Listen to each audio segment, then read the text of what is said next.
gotta hit them with the update. I've been getting to it when I'm up late. This is the Subaru WRX, which you can either get as a wagon or a sedan. Despite the similar name, the two vehicles actually have distinct personalities, which is what you're gonna find out in this review. I've been getting to it when I'm up late. Hit it when you at the front gate. Act like that, no. Guess I gotta hit them with the update. So you've probably settled that the wagon is already the better looking of the bunch. Mostly because I think of the fact that the black body cladding sort of makes this look like a Subaru XV that's been transformed into a sports sedan. Though, honestly, even if it looked controversial in the photos, I think in person, it looks better. And I think it looks okay yung kanang body cladding if it's in a darker shade yung kanang pintura as opposed to this orange paint. But anyhow, here in the WRX sedan, you can see that you have this hexagonal grille with, of course, a Subaru logo in the middle. And as with typical of WRXs or any turbocharged Subaru, meron ka nung kanyang hood scoop. Though yun nga lang, some turbocharged Subarus like the Ascent or rather the Evoltes don't have a hood scoop. Anyhow, the front end looks pretty sharp in my opinion. And you have those C-shaped LED headlights which has become a Subaru tradition in terms of their design language. Then moving down the sides, you can see more of that body cladding. And by the way, speaking of which, the body cladding sabi ng Subaru is sort of helping the car's aerodynamics because of the honeycomb pattern. But yeah, the body cladding down the sides, yun nga, meron ka nung mga vents that reduces the air turbulence in the wheel arches or rather the wheel wells. And feeling those wheel wells are nice 18-inch wheels in this dark gray or black finish. Then of course, there's more of that body cladding and yung kanang side skirts are also finished in the same honeycomb material for the body cladding nga niya. And then here in the rear end of the Subaru WRX, there's more of that body cladding effect that juts out really prominently at the back of the Subaru WRX. And containing those black rear bumpers is quad exhausts, which compared to the WRX wagon actually, mas maingay siya by ever so slightly, which we're gonna be talking about a bit later. Then C-shaped LED taillights with a sort of lava effect, if I'm not mistaken, based again on Subaru's words, not mine. And a black trim piece connects the two C-shaped LED taillights. So yeah, there's also a ducktail spoiler adding more sportiness to the car. But overall, though this car looks controversial, I think I've gone to appreciate the WRX sedan's looks. And yun nga lang, though I'm a fan of wagons, I think I would prefer the WRX wagon as opposed to the sedan. Though this is not too bad. It looks nice in person. So yeah, I think that's a good time for us to move inside the Subaru WRX sedan.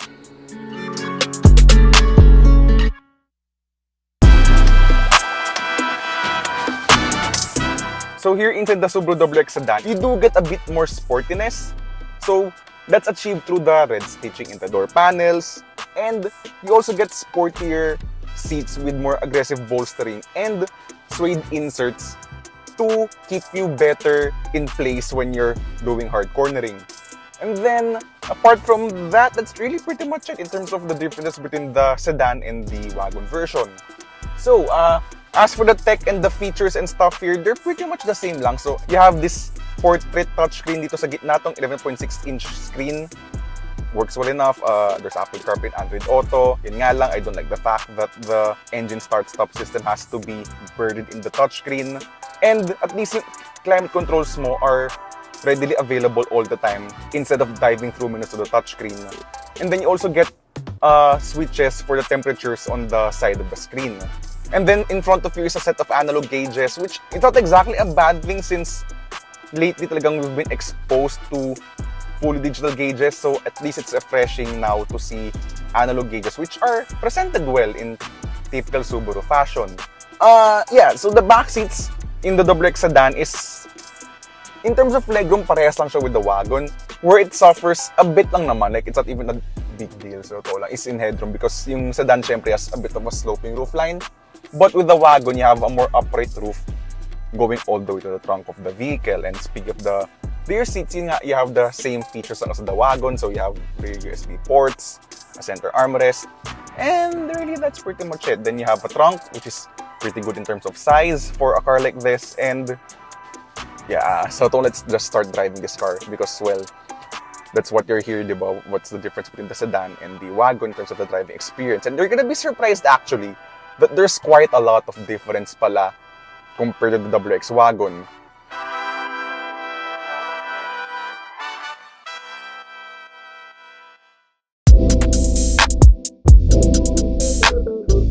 So as for engines, all models get a 2.4-liter turbocharged boxer engine, sending power to all four wheels via an optional 6-speed manual in the sedan or a CVT. While both the wagon and the sedan do share the same name, platform, and engine, the sedan actually gets a few alterations, such as a slightly stiffer suspension, a slightly louder exhaust, more aggressive pre-programmed shift points in the CVT, just to name a few.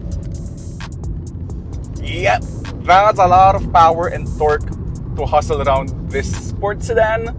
It really feels more raw, I guess, or more sporty than the WRX Wagon that I just drove. So the exhaust note is more pronounced. Mas really may exhaust note niya. So I found the WRX Wagon to be too quiet, too refined. But here it feels more connected. And this CVT is doing the shifts really well. It's the least CVT among all CVT. So Subaru calls this their Subaru Performance Transmission. So outside the marketing gimmick, it's basically a CVT with set shift points to simulate basically a traditional automatic. And so far, it's doing a good job of that.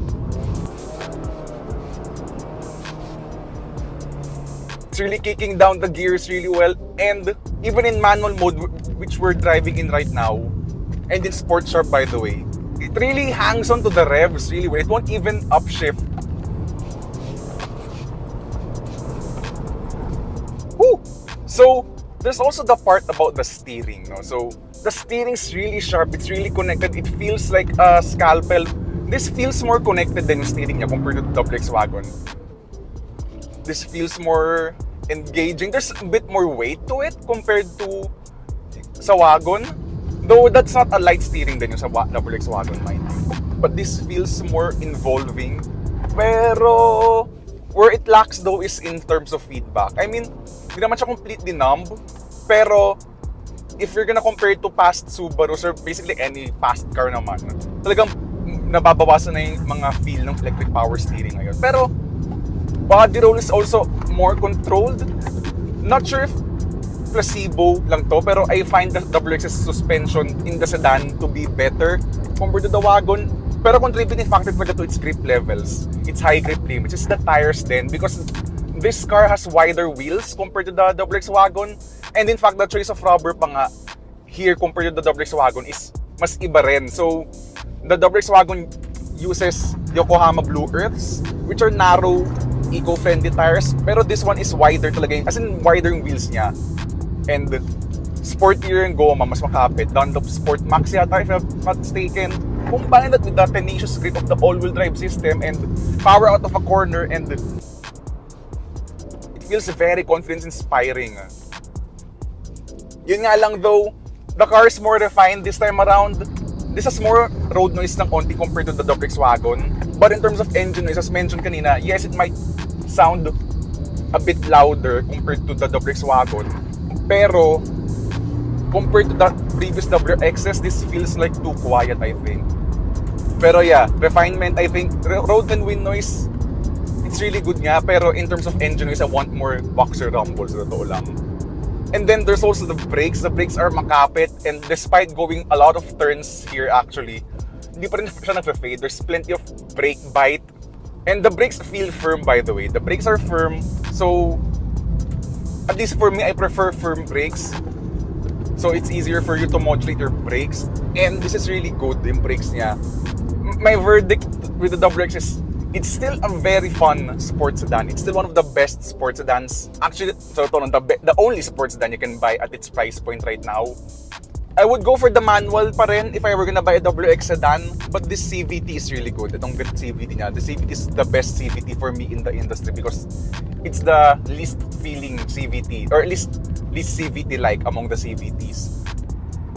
So as for the highway driving experience of the Subaru WRX, as you've noticed nga kanina, this has a broader breadth of capability. So, because of its more refined nature, it's now improved to become a sports sedan that's equally good on the corners, but at the same time, also great at eating up plenty of highway miles. So, In terms of road noise, compared nga do sa WRX Wagon sa totoo lang, I noticed that this is more noisy in terms of road noise.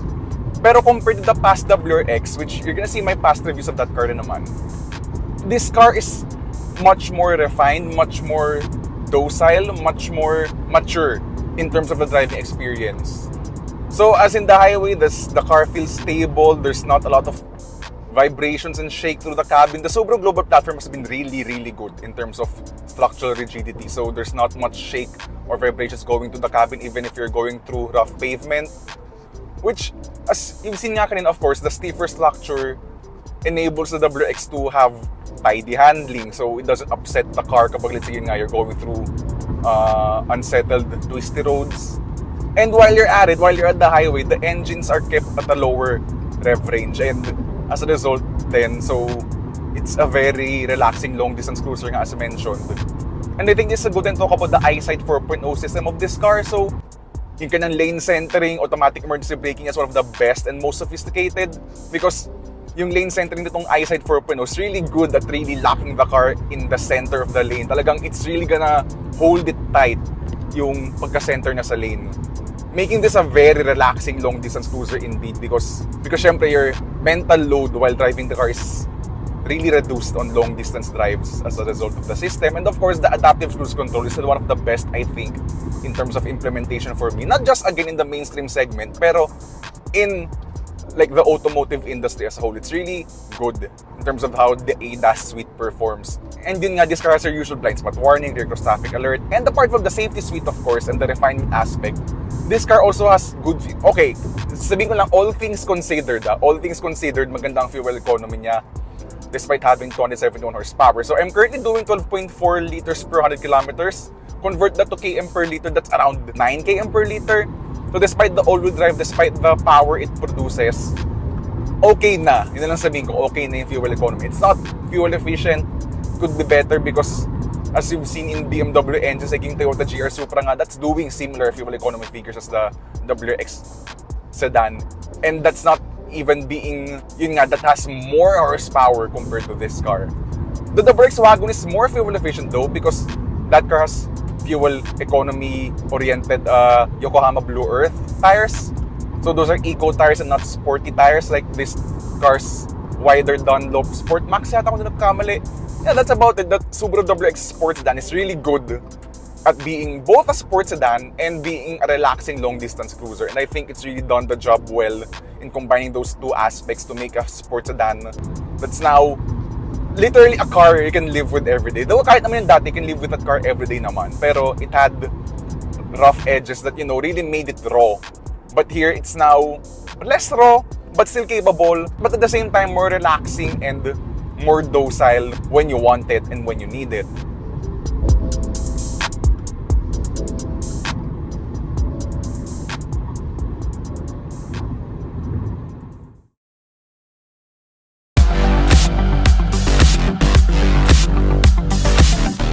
Pricing for the Subaru WRX starts at a little over 2.6 million pesos.